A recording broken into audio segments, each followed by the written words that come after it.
Have you heard? KushCon is headed to Tampa this August 6th and 7th.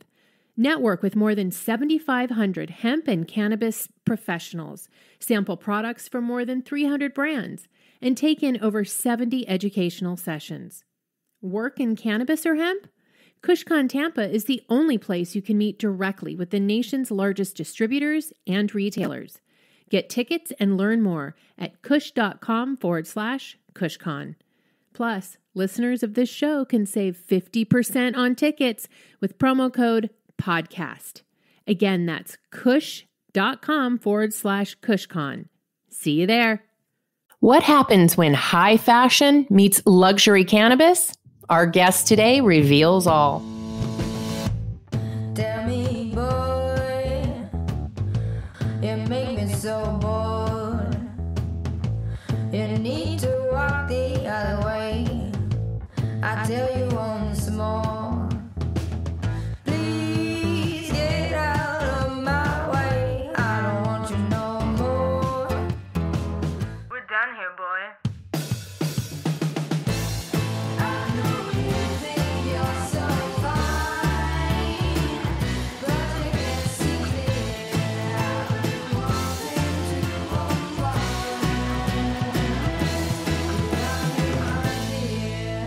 Welcome back to Women Leading in Cannabis, where we go deep and get real with pioneering women shaping today's cannabis industry. You can find us on the PodConx network, on iTunes, Spotify, and Pandora. If you like what you hear, subscribe to Women Leading in Cannabis. I'm your host, Kyra Reed, and I'm here today with Laura Eisman, co-founder of CBD and THC brand, Her-Highness. Welcome to the show, Laura. Thank you so much for having me. Laura is the co-founder of Her-Highness, a cannabis lifestyle brand designed for women and available in 6 legal states and Canada. Laura is also an award-winning designer and creative director specializing in brand development and positioning, trend forecasting, visual and textual content, public relations, and marketing to women. Prior to Her Highness, Laura founded pioneer fashion e-commerce site girlshop.com in 1998 with $5,000 of her own money, growing it into a $5 million business within a few years. Laura's strategic navigation of the volatile internet fashion industry has been covered by the Wall Street Journal, the New York Times, Ad Age, Entrepreneur, and People, among other publications. And she was cited as one of the 50 New Yorkers to watch. Laura co-founded Women's Media Lab, an educational mentorship to help women launch and grow their businesses. And she served as creative director at iVillage, the earliest women's online community. So great to have you here today, Laura. It's amazing to be here. I was looking forward to this all week. Oh, great. Me too. Well, let's get right into it. How did you go from high fashion to luxury cannabis? It was a journey. It wasn't something that I just, went from one to the other. Lots of things happened in between. But I would say the thing that really kind of weaves them together is that I tend to really enjoy an early industry. Aside from being a cannabis user and absolutely appreciating the plant and, qualities and stories and all of that, and really wanting to bring cannabis into a woman's world. I did a similar thing when I launched Girl Shop long ago, where it was a very male-dominated industry. And I saw the potential and the need for women to come online and what that could do for them.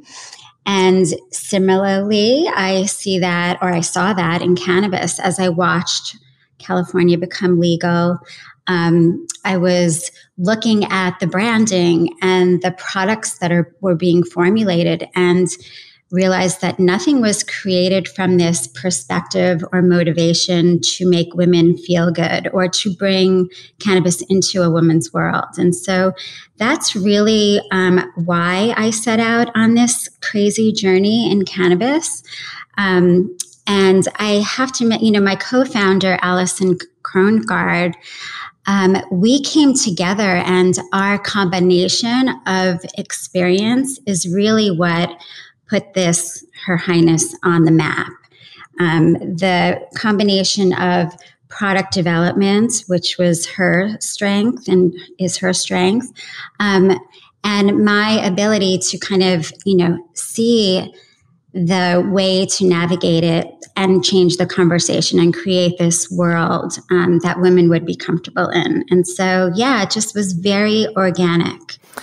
So you're now joining the ranks of some really great luxury and women-focused brands like Kikoko, High Gorgeous, and Miss Grass. And although we have some incredible women doing great work to make products focused on women available, it's still not something you can find on every dispensary shelf. What are you going to do in your marketing to give yourself a unique edge? What are you bringing from fashion that's going to help you do that? There are a few strategies that we have had since the very beginning. Our product, it is CBD and THC, but it's also accessories. And so being in this non-plant touching category really opens up a world in mainstream that allows us to market, to enter stores like Urban Outfitters, where we do have our accessories, and present ourselves to women outside of cannabis, but with that curiosity, bringing them into cannabis. And so that has been our strategy from day one. And we launched as a lifestyle brand with that in mind, knowing how difficult it was to market in cannabis. We kind of had this solution all along, and it just has really worked for us. We also span so many categories within cannabis. So, for example, we're not just a sexual wellness company. We're not just a pre-roll flower company. Our intention is to touch women's lives and their daily activities every day, things that will help them in their daily lives. And so that's a distinguisher, how we set out to be, but also you brought up these other amazing brands and brands that we are close with and know the founders and appreciate everything that's happening in this difficult, and I'll say it again, male-dominated industry. What we would like to do is, and you brought this up as well, create a women-friendly section in a dispensary. So if Her Highness could somehow serve as an umbrella for this section because of our scope and bring in other women brands with us and create this section that's really comfortable so that women do walk into a dispensary, they know where to go, where they're welcome, which I don't think is happening, at least from my perspective. I walked out of so many dispensaries because it just is not a shopping experience that I'm used to or comfortable with. Well, I completely agree with you on that. And, we've been trying really hard in California to change that reality, and it's just not penetrating. And I'm curious what experiences you took from fashion. You're an expert in trend forecasting and a lot of things that we're really kind of lacking in cannabis. What are you bringing with you from the fashion world that you see cannabis is really missing? I mean, everyone knows that we are just terrible at marketing as an industry overall.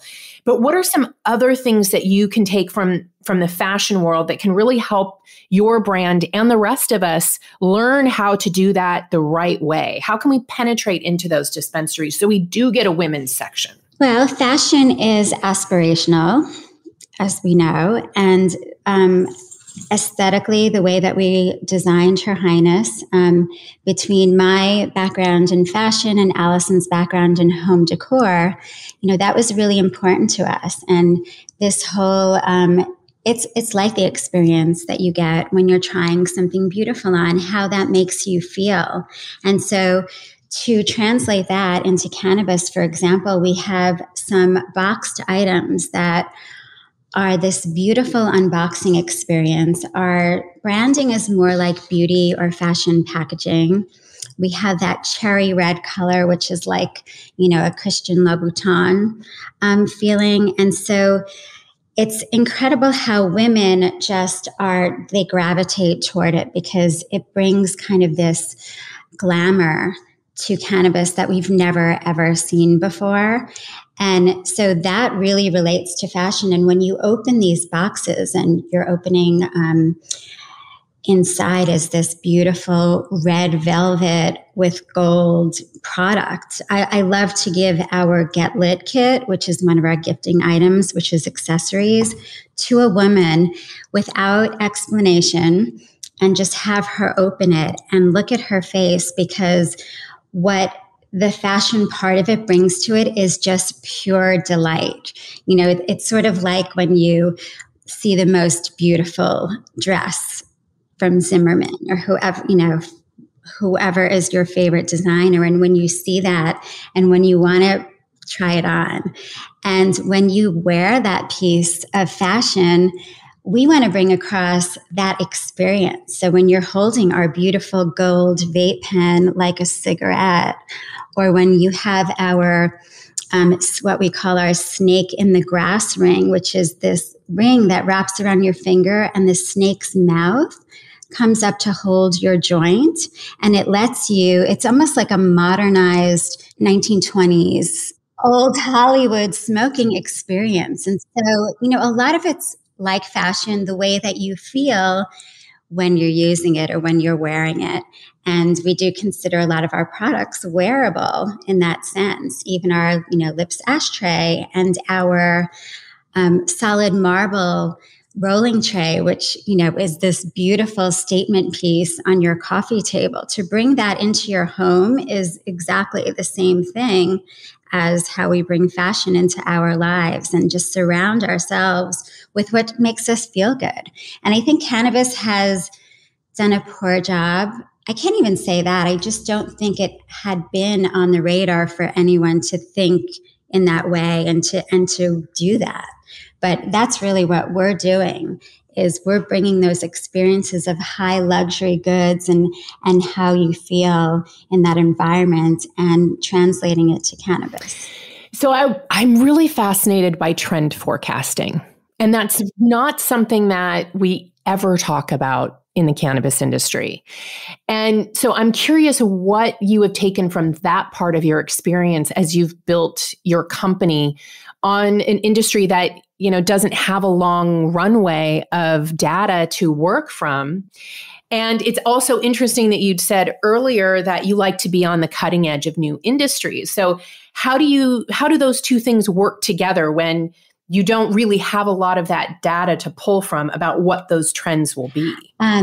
So we, not only do we kind of forecast, but what we do really well in cannabis is we reimagine things and bring a new perspective to it. So, you know, I don't even feel like it's forecasting. I think that we're driving it. For example, we took the idea of transdermals, which, you know, traditionally are used to, you know, they're patches that help a sore muscle. And when we thought about a transdermal and what transdermals do, we thought, you know, women, where they need pain relief is in their feet when they wear high heel shoes. And so we went ahead and made a product called High Heels. It's a pair of transdermals that adhere to the balls of your feet. You slide into your stilettos and you can walk pain-free for 6 hours. And so here we are, like, that's setting a trend. I can take that product and I can go to a shoe designer and do a collaboration. And so that's how we're doing it. And the trend forecasting, you know, to me is not so much in cannabis. It's more about what's going on outside of cannabis and how can we use the benefits of cannabis into that trend. Right? I feel like trend is sometimes a negative word because trends come and go, but really it's about needs of that particular moment. So, you know, if we can tap into what's going on around us, what's popular, what people are thinking about, that's really what we're trying to do with, you know, if you want to call it trend forecasting. We are on the cutting edge of knowing what's happening in cannabis, all new technologies and new products. And so we take that, but we don't want to just put out a product similar to everyone else. And so for us, it's like bringing that into our heads, kind of moving it around, thinking about it from a woman's perspective, from what's useful, from what's fun, what's pleasurable, and coming out with something that's unique and different than what's on the market. I love that perspective because we tend to get really locked in to cannabis and forget to look out at the world around us and let that kind of dictate or determine where our products should go in the future. So that's really interesting. I don't think that we should just accept what's out there, right? Because then we're just kind of stuck in, a culture that's maybe not advancing. And so to us, it's all about that. It's all about advancing it. It's about changing it. It's the real success for cannabis is going to be bringing the mainstream into cannabis. And we know that. And that's becoming more apparent to companies in cannabis now. But those are the new customers. Those are the customers that need to find some sort of comfort and excitement and curiosity.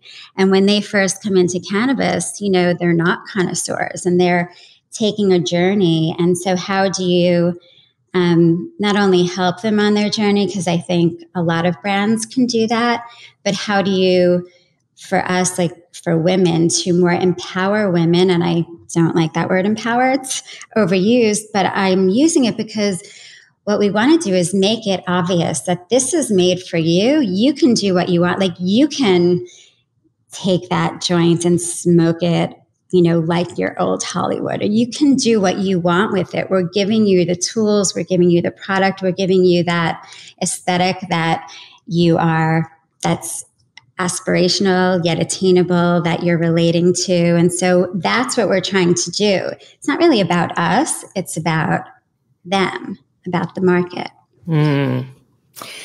What's next for Her Highness?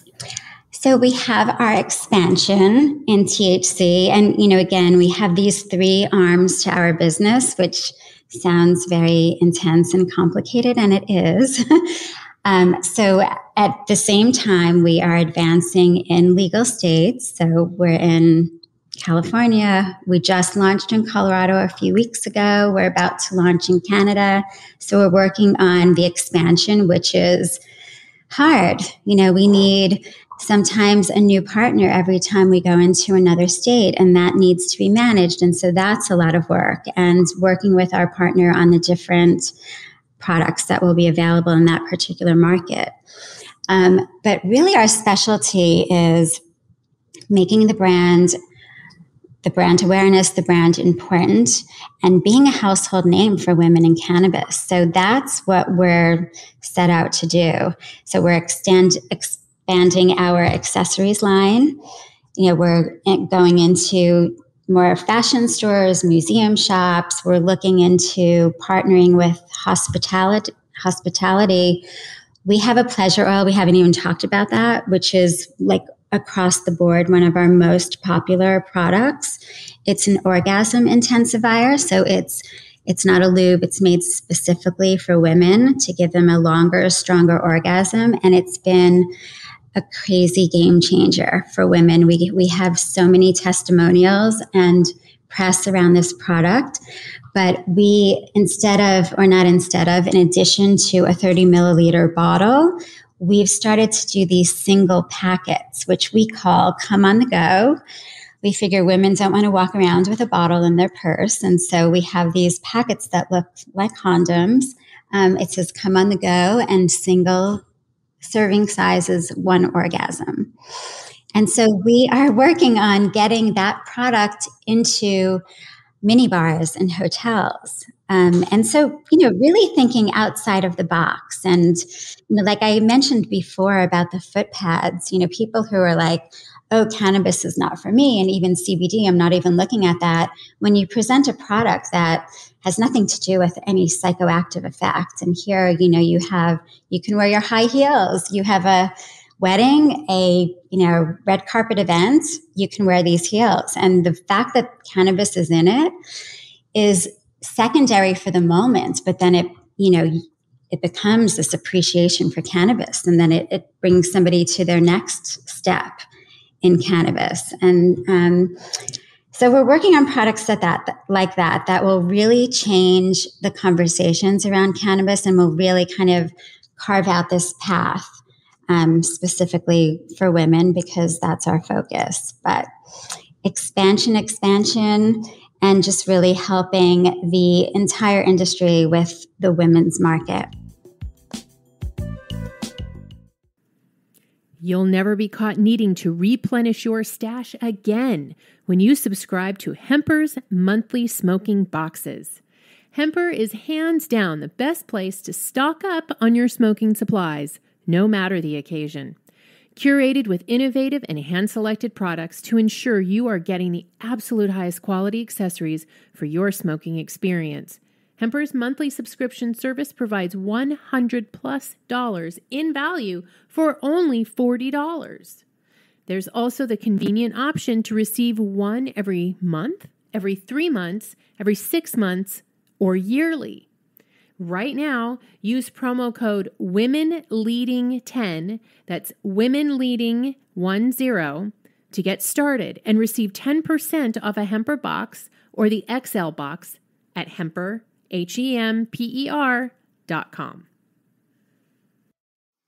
So you did a lot of work for women in the fashion industry. And I'm curious, now that you've been in cannabis for a while, how do you see the treatment of women? Is it better? Is it worse?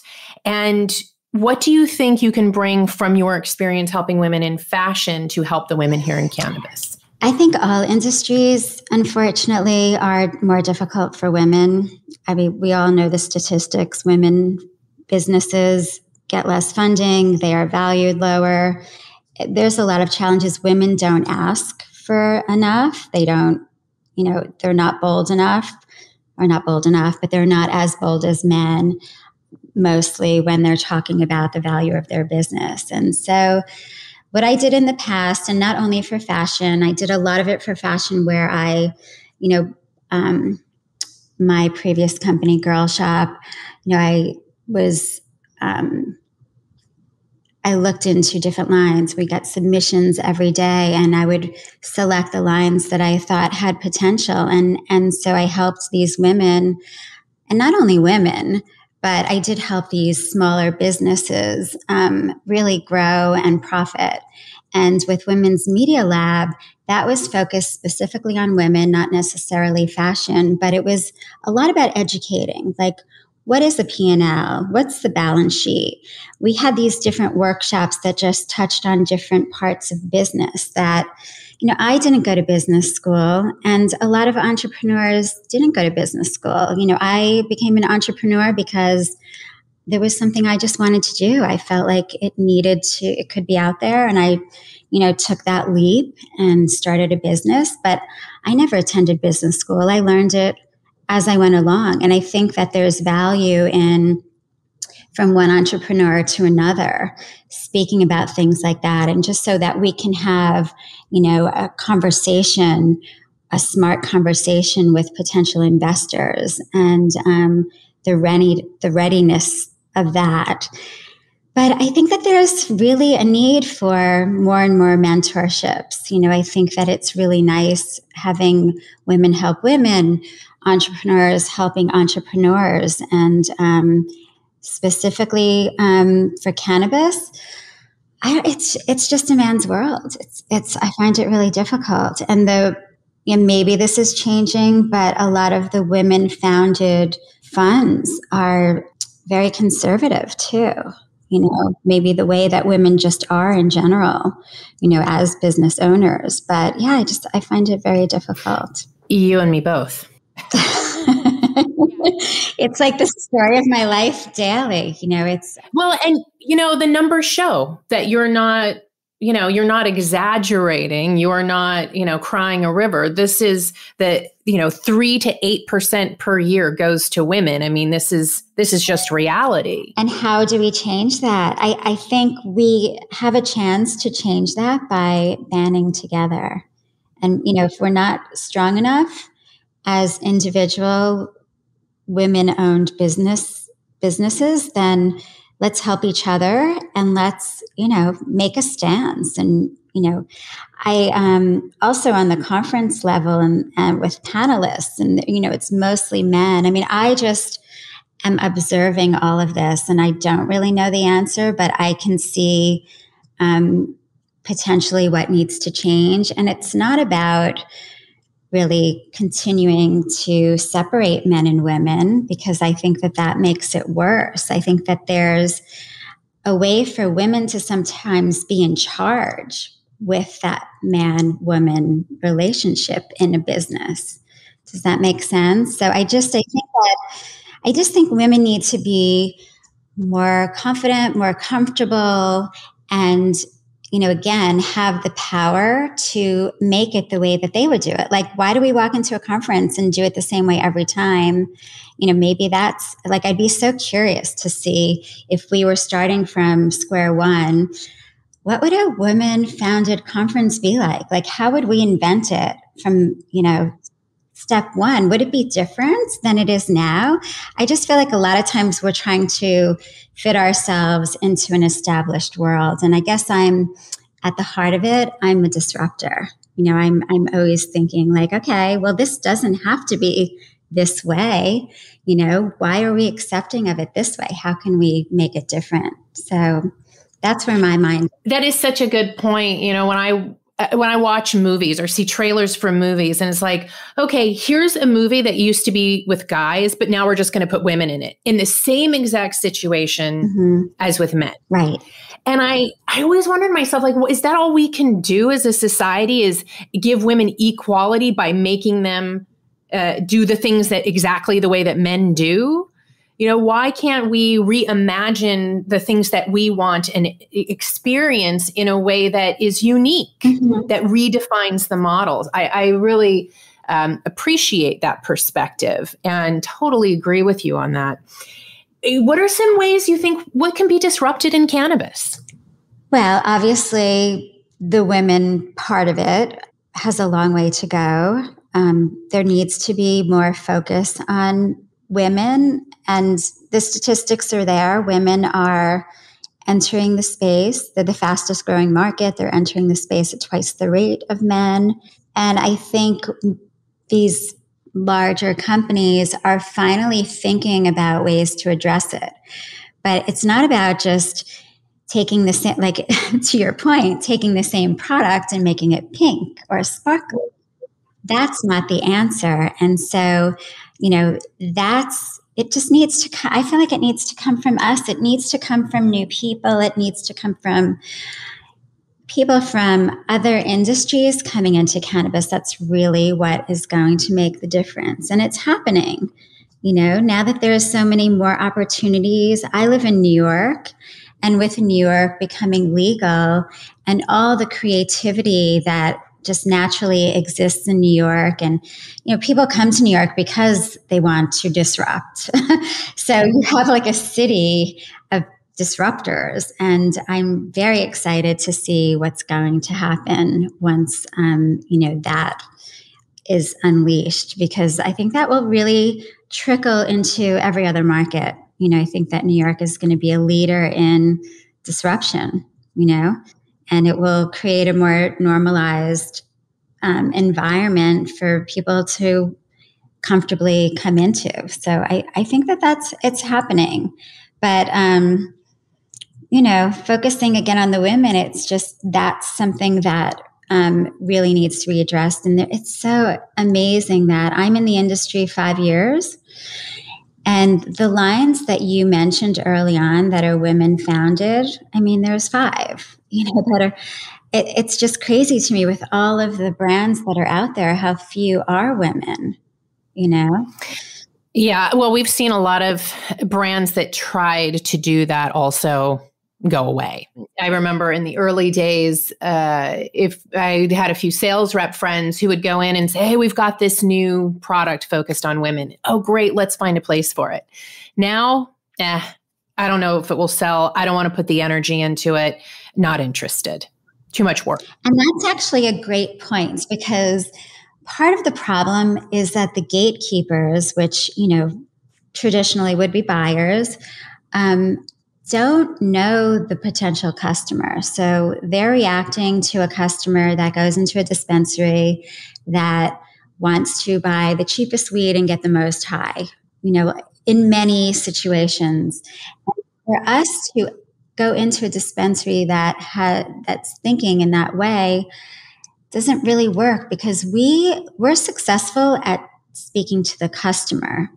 We know what the customer wants 100%. And we're kind of now just convincing and waiting for that gatekeeper to realize that. So that's unfortunate that that's happening. I come from fashion, and we have real buyers. We have real buyers that are doing market research, that are doing analysis, that are kind of, looking, the trend forecasting happens. And that just doesn't happen in cannabis at the moment.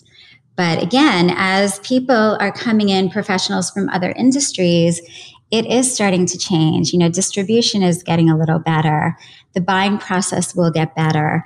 The retail environment will change and get better. So it's a new industry. It's an evolution. It's happening.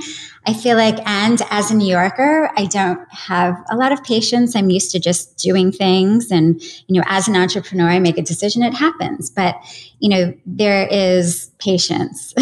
So, and like, how long does it take for an industry to kind of mature and evolve? It takes kind of a long time. So what I think is really interesting comparatively to fashion is that we're dealing with this other element of hyper-local markets. So it's not like we have a store that we can distribute the same product to across the US standardly. It's what is the local buying market? Who are they and what are they interested in? What are the regulations of that market? How much competition is there in that market? So each county or city jurisdiction has completely different challenges to it, which is almost creating this more homogenization of dispensaries. And what I'm seeing is that delivery is where the focus on a specific type of product is actually becoming more successful. So I work with a woman who, for instance, has a delivery that is only about concentrates. That's all they do is concentrates. And I'm sure you're familiar with Andrea Brooks and Sava, where they are very focused on female and LGBTQ. We just had a really interesting panel discussion with both of those women and a few other women in the retail space, and listening to what was happening in delivery versus what was happening in retail storefronts is really fascinating, because the delivery, because they're smaller and they have a very different touch point with the customer, they're able to become much more focused in what they're doing and really identify a singular customer and go after that customer. Are you finding as the manufacturer that delivery is a different experience for you than a dispensary, and that maybe that is a good direction for you to go? It's very true. And women tend to do research online. They like to kind of mull it over, look at things, really read all the text. And I think the way that the dispensary is not that friendly to that experience, that this online component, whether it's an online component to a dispensary or it's, just a delivery service, allows women to do that. And I think that that's a very positive way to, get information and make decisions and try things and not be seen walking into a dispensary or, not going into a dispensary because you're with your child or baby, and really allowing women to experiment more. So that delivery component, I think, is so important. And we saw during COVID when dispensaries, had to all go to delivery, it was actually positive for our brand because people were able to experience it and it was in a more comfortable way. So I do believe that 100%.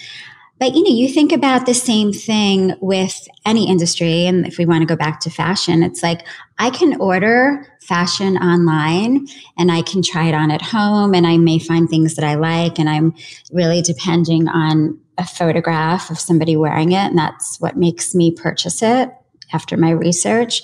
But the real experience is going into a beautiful shop and trying, and seeing clothing in person. So I think that there's a great combination there where if there were this beautiful dispensary, which is what we want to do with Her Highness, should we get a license in New York and open what we would like to say that is the Bergdorf of cannabis and create this just beautiful, luxurious red velvet couch, chandelier experience where you can learn and, leisurely look through products.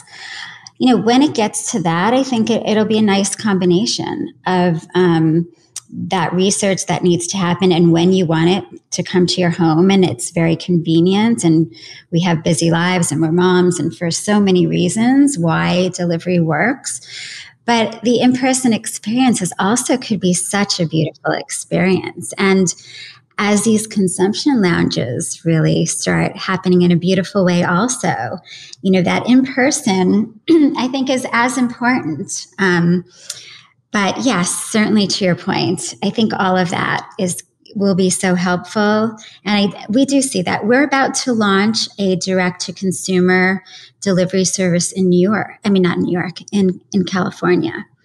So we're using Glassdoor, powered by Glassdoor, but it will be Her Highness branded from the moment that you place your order, and it will be a shopping bag, will come to your home. We will be able to give free gifts and do what we do best and serve our customer, make it like an exciting home delivery service. So I think also that is, a new part of the delivery process too, where it can be branded, it can be more of a concierge type of experience. All of this is open for improvement and, making it higher end and more luxurious and whatever. There are so many different market segments that are exciting to market to in different ways. I'm excited for the possibilities. And what you said before, like there are so many limitations but when those open or when we find the ways to kind of get around it and create something special, even if it's within the parameters, but if I can do a new shopping bag or I can give a gift with purchase or, our product is made to delight. So for example, in our pre-rolls, we have a free gold lighter that we put in there and women go crazy. They're like, oh my God, I just got a free lighter or I just got a free ring. We have this beautiful sativa leaf ring and we have a product called Catwalkers, which are our little minis. And inside the bag is a free ring and it's this crackerjack moment. So all these little surprises, all these things that work in other industries and bringing that into cannabis, I think is really, again, what is going to change things and make it different and, and really allow brands and services. It could be a delivery service that does it a different way. Why not? Or, Cookies has been amazing with their branding. You can tell Cookies a mile away with, that Cookie Monster Blue. And it's a certain market, it's a certain experience. And I just really appreciate those things that are happening in the industry. So one of the things that comes with being on the cutting edge of a new industry is lots of ideas and opportunities. And you've talked about a lot of different things that you're going to be doing. As an entrepreneur, how do you balance all of that delicious opportunity with not being spread too thin, not overextending yourself, and self-care? How do you make those decisions that protect you and your business from the excitement of being able to be a part of all these new things? It's so difficult. And aside from that, I'm a single mom. And so is Allison. And so our lives are about juggling all of these things that are of, great importance, raising your children, being there for them. I've missed conferences because my kids have something special going on at home and I'll never get that opportunity again. And so that's really important to me. And Allison and I have so many ideas that, it'll take a lifetime for us to do all of them. But at the end of the day, if we could make some sort of major partnership with either an MSO, someone who could take part of that business, take the THC manufacturing part of it off our plate so that we can do what we're really good at. So we can do the marketing and we can do the product development and we can make appearances. And we're figuring it out. I don't have the answer to that. We're both spread very thin. We do everything. And it's not exactly always healthy. I feel like, the self-care part of it gets pushed to the side a little too often. If I need to make a decision, it's hard. It's really hard. So I don't have an answer. I mean, we do our best and you have to just do what's right. Make decisions. Well, it's an honest answer. Yeah. Miss some things. There's tons of FOMO when we miss something. We're like, oh my God, we should be there, but we can't be there. Or we, divide and conquer. And so, one of us will take care of things at home and the other one is out traveling. And so we do our best. It's something there's not really a playbook in my mind. It's until you're, well-funded and well-staffed. I think that's a completely different situation. That's not where we are at the moment. So it's really challenging, but it's so exciting that, we've never really gotten burnt out because we're just so passionate. And every time we have a new product in a new market and something's always happening, we just tend to keep going. And you have to. I feel you on that one. So is there anything else that you would like to share with us before we go? What would I like to share? I feel like we talked about so much. I'll tell you about a new product that we're about to launch, which is, this is also something that's on the outskirt of cannabis, but we're bringing it into cannabis. We have this beautiful candle that we call our Thigh High Sesh Candle. And it's, I'm going to describe it. It starts from probably the upper thighs and the legs point upward. And it's just these crossed legs where you light the candle the wick is at the very top. It's about 18 inches tall. It comes in a gift box with our gold lighter, because that's how you light it. It's a eucalyptus scent, which clears your lungs for a nice sesh. And we're going to market this, in mainstream and in dispensaries. And so this idea of bridging mainstream with cannabis is a little bit of our sweet spot. These things are beautiful. They're not, and they're things that you can buy as gifts and keep purchasing as well. So we're excited about every new product we have. This is what's on our minds right now. And then the other thing we're excited about is our Canada launch, which is interesting. It's our first international THC launch, and just learning about Canada and talk about regulations. The branding regulations in Canada was very eye-opening, where your logo cannot be larger than the THC warning symbol. Oh, interesting. So how's that? It's like,